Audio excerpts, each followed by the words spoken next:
This podcast is for the Jewish female singer who's ready to get out of her head and finally take exciting steps towards the singing career she's always wanted. I'm your host, Nechama Leah, and I am so excited and honored to be a part of your singing journey. Hello, and welcome to another episode of the Jewish Singer Podcast. I am so happy that you're here. So I actually sat down to record this episode, and I had in mind that I was going to talk about vocal balance, which was a continuation of last week's episode about authenticity of the voice. And I wanted to clarify or go into more detail about what vocal balance is. And I sat down to record, and it just didn't feel like the right episode to record today. And so I'm kind of winging another topic that's on my mind. And I will be coming back to the episode about vocal balance very soon, B'ezrat Hashem. So today I was working with a student, and in the course of the lesson, we were working on getting a certain particular coordination with her voice. To be more specific, we were working to get rid of some of the breathiness and tension in her voice, particularly in the lower parts of her voice. And she was really getting it. And then she expressed to me that she worries that what she just found and what she just accomplished, she's not going to be able to find it again outside of the lesson. And so my question to her was, so do you know how it feels in your body when you did it that way just now? Like, how does it feel? And if any of you have ever had a voice lesson with me, you will know that that is a question that you will get asked a lot. How does it feel? How does it feel in your body? What you just did, can you remember the sensations? Can you recreate it? And that is so, so key, which is why I'm asking all the time in voice lessons, how did that feel? What did that feel like? What were the physical sensations that just came up for you? And sometimes the singer doesn't know right away. And so, okay, do it again. Let's feel what's going on there for you. Because me telling the singer, yeah, that was right, that was great, doesn't really matter unless they know what to do with that and know how to recreate that.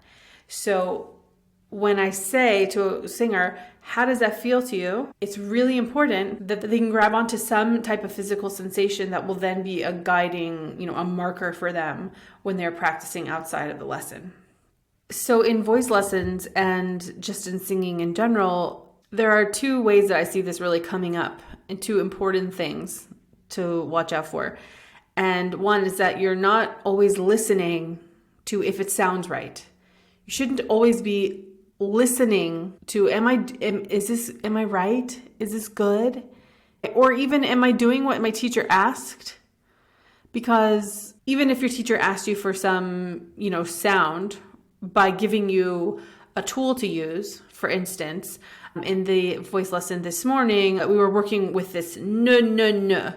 I was trying to get her to get a little bit more vocal cord closure. That would, in effect, be getting rid of some of the breathiness and some more thickness in the cord. Because before that, it was a little bit heady and breathy, like this. And we need a bit more. The song called for a little bit more of that kind of sound. So me giving her the tool of na, then she's going to do that. But I don't even necessarily want her to listen to is it right? Is it good? I want her to then take that tool and be really integrating it into her body and feeling how that feels in her body. I will be able to give her the feedback of, yeah, that was so much better. 99% of the time when it's right, she will tell me, it feels so much easier. It's easy. What's not easy is the mental effort that goes into focusing on that coordination that's not default for her. So it's really important, though, that when you're given a tool, or when you're outside of a lesson and you're just practicing, that you're not always just like listening for, am I doing it right? But you're really paying attention to, how does it feel in the body? Because it should feel easy. And a lot of us aren't there yet in terms of like, oh yeah, singing always just feels easy for me. And that's totally fine. but you should be aware of the times when it's strained versus, using different tools and tactics that will get you a much less effortful sound production. I hope that makes sense. And a related aspect of this is that you cannot rely always on your teacher to tell you if it's right. In the beginning, you need to rely on it. When you're first starting out in your singing journey, if you've just began voice lessons, you're learning new ways of using your muscles and new ways of producing sound. And you might get feedback from your teacher that goes like, yeah, that's right. And you're thinking, what? Are you nuts? Are you crazy? Because that feels so weird, right? I get that a lot when I'm trying to get singers to tap into their mix. I have them make sounds like, nay, nay, nay, and things like that are really obnoxious. And they're like, what on earth is this lady asking me to do? And it's just because it's different. It's just different in the body. You've never made that sound before, chances are. And so you rely on that feedback. After time, we want to less and less rely on the feedback from a teacher. I've said it, I think, in one of my episodes before that so many singers, professional singers, really high-level singers, take voice lessons and get feedback from teachers. But by then, they're already kind of working on really nuances and they're getting coached about certain musicality things and also technical things. But by then, a singer has learned to trust themselves. And that's really what I'm trying to say, is that the more you can pay attention to the physical sensations in your body, the more you will learn to trust yourself and your own voice.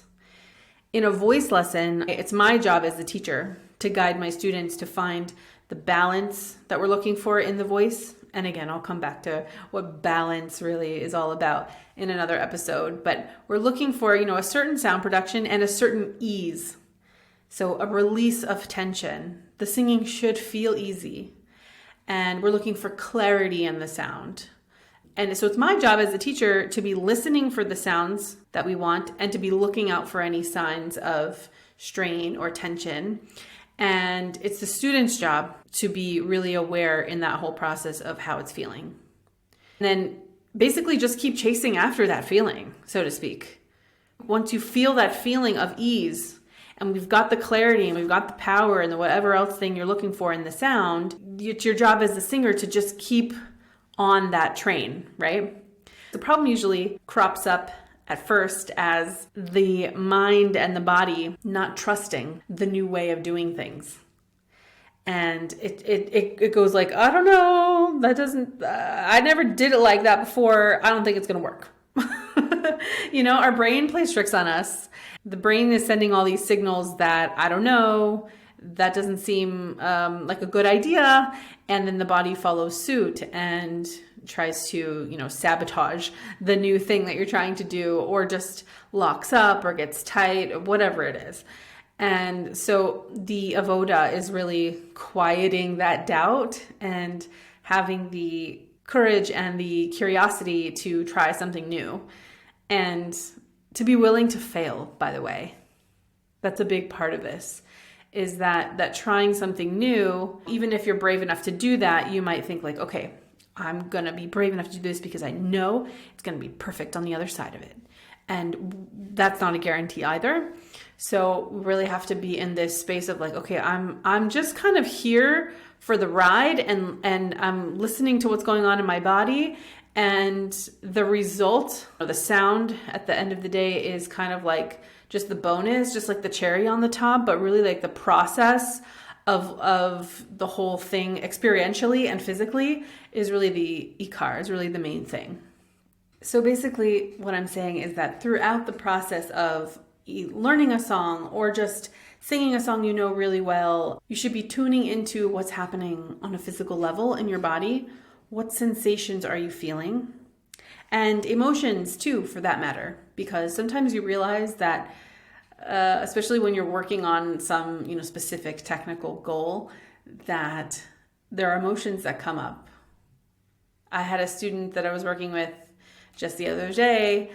It was our first lesson, and we were working on just trying to release the jaw and opening the mouth more. She was tending to sing with a very closed mouth and kind of a lightness, ah, ah. And she wanted to sound more professional. She wanted to sound stronger. And part of that was just like, it was all getting held in right here. And we needed some openness to get some resonating space, add some thickness to the sound, right? So we had her doing things like ba, ba, ba, things like that to open up the sound and open the jaw, like physically, literally just open her mouth more. And she shared with me that it was a very vulnerable feeling, that like her body like didn't want to do it. Didn't want to open her mouth that much and didn't want to be as loud as I was asking her to be, so there was all kinds of emotional things that came up for her about not being too loud or not taking up too much space. And so it's so interesting. This is why I love singing lessons, by the way, because for myself as a singer, taking lessons and as a teacher, because there's so many times when it ends up being like, oh, therapy session again, Actually, I've had on multiple occasions, I've said something to a singer about whatever it is. Usually it comes up with like control, when we talk about the issue of like trying to control the sound and manipulating the sound and things like that. And I'll say something and the singer will look at me and go, "Did you speak to my therapist?" The voice is representing us. It's representing our neshama, our mindset, our beliefs about ourselves. And so there is naturally going to be some emotional things that come up in singing. And it's such a gift, really, because we come into voice lessons a lot of the time just going like, I want to be a better singer. And you will become a better singer, but then also you'll learn so much about yourself and, hopefully even grow in some regard. So that was a bit of a tangent, but essentially tapping into those emotions is also a way that we're being aware of the whole experience of the singing, because the emotions also will show up somewhere in the body. And so it could be that you're first aware of the physical sensation or you're first aware of the emotion. And then you can go like, okay, I'm feeling really scared about this, or I'm feeling fearful about doing something new. And you might realize my jaw's tight, or I don't trust that I'm going to be able to hit that high note. And there's this tightness in my chest and in my rib cage, and I'm not able to breathe properly. There's so many endless examples and endless possibilities of how that might affect you as a singer. So it's really important to be aware of that, to train yourself to become aware of what's happening on a physical level. Some of us don't do that so naturally, meaning for whatever reason, we just kind of like live in the mind or in the logical side of things, and we don't listen very closely to what's happening in the body. And it's not a bad thing. It's just, it is or it isn't. And so this can be tricky and also very beautiful, fun work to do.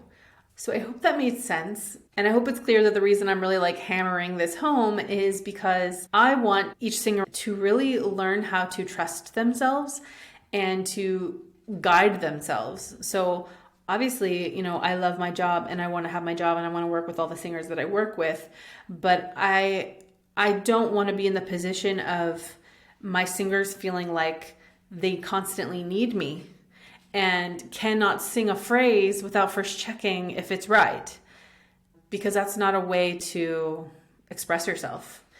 So there is the avoda of like learning technique and needing to get that feedback. Is this good? Am I on the right track? And then, like I said before, slowly learning to need feedback less often, to be able to tell yourself, oh yeah, that was better. Yeah, that was so much freer. That was so much easier. Yes, because at some point it's like you learned the tenets of the singing.